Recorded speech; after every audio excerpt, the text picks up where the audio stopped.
তো আমাদের এখানে প্রস্তুতি চলছে, সবকিছু আমরা এখানে রেডি করছি এখন।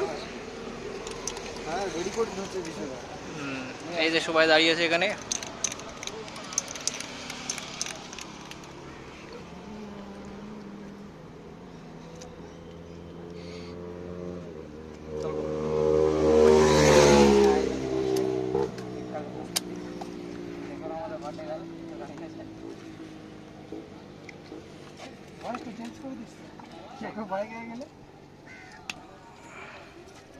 বসে কেন দাঁড়া দাঁড়াই হাওয়াটা লাগতেছে না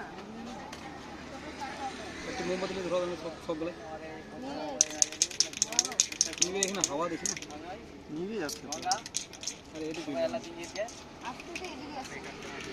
এটা রাত্রেবেলা নিতে রাখতো না, এটা এখন নিয়ে আসছিস রাত্রেবেলা করছিস, তাহলে এটা নিয়ে আসছিস।